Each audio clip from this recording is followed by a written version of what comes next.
अस्तगफिरुल्लाह अस्तगफिरुल्लाह अस्तगफिरुल्लाह अल्लाहु अकबर बदल गोफर ऐसे शिरा कर गया कैसे से दुई शिर गया मुआ अस्तगफिरुल्लाह अस्तगफिरुल्लाह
जिसमें डिज़ास्टर मैनेजमेंट के ज़राए के तखमीने के मुताबिक तकरीबन 5 करोड़ से ज़ायद लोग इस वक्त सैलाब से मुतासिर हो चुके हैं और बेघर हो चुके हैं।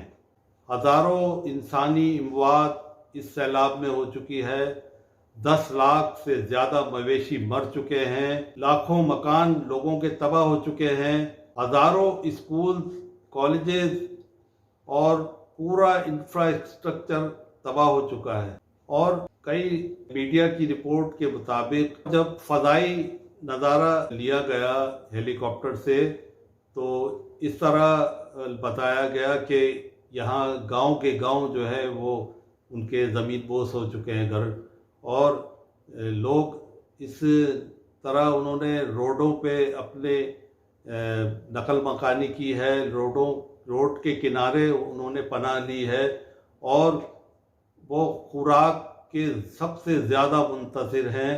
और इस तबाहशुदा इलाकों में एक तरफ तो सैलाब से लोगों के घर टूट चुके हैं, अगर किसी का घर साबित भी है तो इनमें पूरा पानी भरा हुआ है, जिसकी वजह से लोग रोड के किनारे खुले आसमान के नीचे, औरतें बच्चे मर्द ज़मीन पर रहने पर मजबूर हैं, और जिनके घर की छतें सलामत हैं, पानी घर के अंदर भरा हुआ है, तो औरतें बच्चों ने छतों पर पनाह ली हुई है। अब आप बताएं कि ये इन हालात में लोग अपना खाने का बंदोबस्त कैसे करेंगे?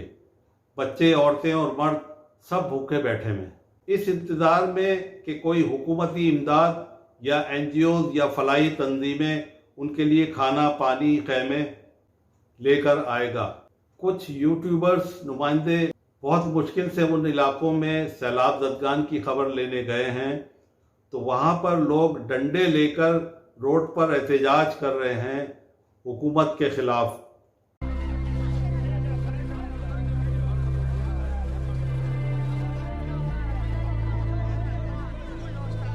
और हम सिंध गवर्नमेंट, सरदार, जागीरदार जो वोट लेने आते हैं, हम उस लोगों को बराए मेहरबानी करते हैं कि आगे हमारा पानी निकाला जाए। हमें सिर्फ इमरान खान से उम्मीद है, वजीर आजम बनेगा फिर आ जाए।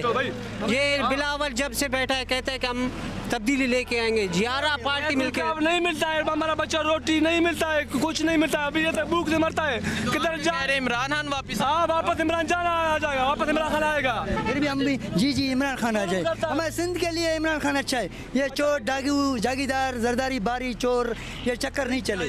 हाँ जी, हम अपील करते हैं अपने फौज से, मेहरबानी करके इमरान खान को वापस लेके आओ भाई। अपना कुरान को मानो, अपना रसूल को मानो, इमरान खान को फिर के लेके। इमरान खान जिंदाबाद, इमरान खान। टीम नहीं मिलता है खाने के लिए भी, बच्चा भूख से मरता है, किधर जाए हमने?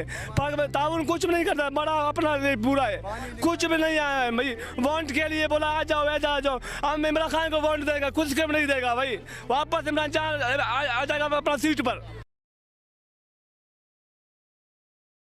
दूसरी तरफ से मीर आमदनी खान, सरदार राजीव नकवी। तो आप 10 दिन हो गए यहाँ सड़क पर ज़िंदगी गुजारे, कोई बंदा नहीं आपके पास आया कि कोई अमदाद लेके या आप सड़क पर ज़िंदगी गुजारे हैं, आपके लिए कोई इंतजामात किए जाएं? कोई भी नहीं आया आपके पास। बच्चे हैं, बीमार हैं, किसको खारिशी हो रही है, किसको पानी पीने की नहीं है, बराए मेहरबानी याद के लिए उनके इलाज के लिए कुछ किया नहीं जा रहा, तो ये हालत है यहाँ सिंध के लोगों की। और MPs और MNAs जो उन इलाकों से वोट लेकर जीत चुके हैं, लोग उनका सबका नाम लेकर बता रहे हैं कि वो वज़ीर और मेंबरान असम्बली वोट लेने आ जाते हैं और बाद में पलटकर इलाकों की खबर नहीं लेते हैं कि उनके इलाके में लोग उनका इंतज़ार कर रहे हैं और आस लगाकर बैठे हैं कि कोई हुकूमती वज़ीर या कोई NGO खाना या पानी खैमे लेकर आएंगे।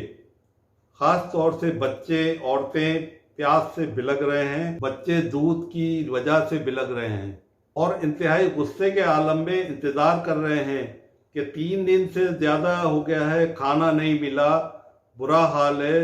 दूसरी तरफ हुकूमत आवाम से अपना रिलीफ फंड मांग रही है, यानी रिलीफ फंड का ऐलान कर दिया है और सियासी जमातों ने अपने अपने रिलीफ कैंप कायम कर दिए हैं कि आवाम इस फंड में बढ़ चढ़ कर इमदाद दें।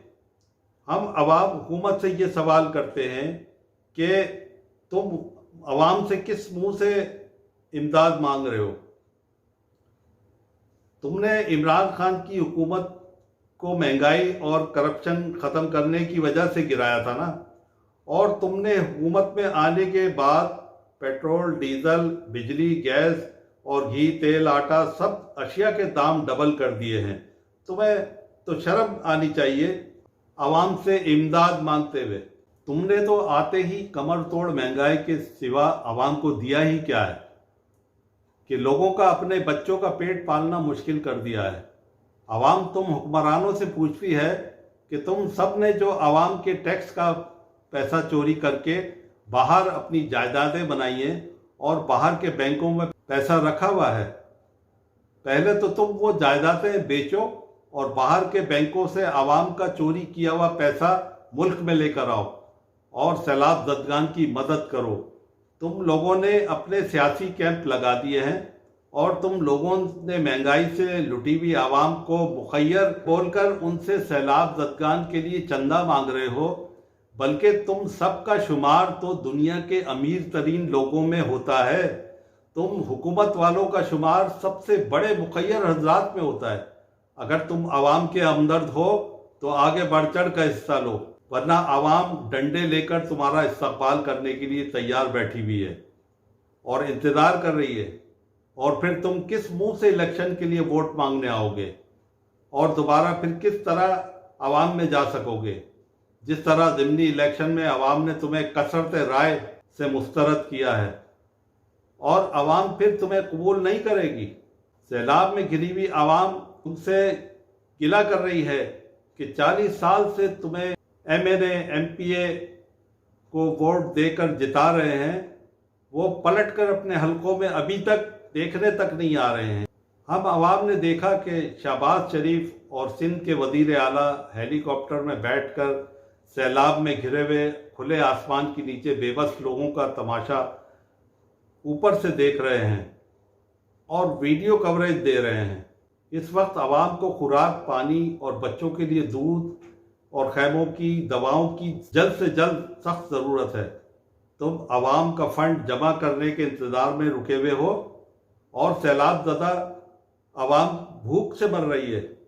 अभी मीडिया पर एक खबर देखी कि सेवन शरीफ के इलाके में इमदादी राशन भेजा गया था, तो वहाँ के हुकूमती बड़े एडमिनिस्ट्रेटर ओहदेदार ने किसी फैक्ट्री में वो सामान छुपा कर रख दिया था और उसने आवाम में तकसीम नहीं किया था।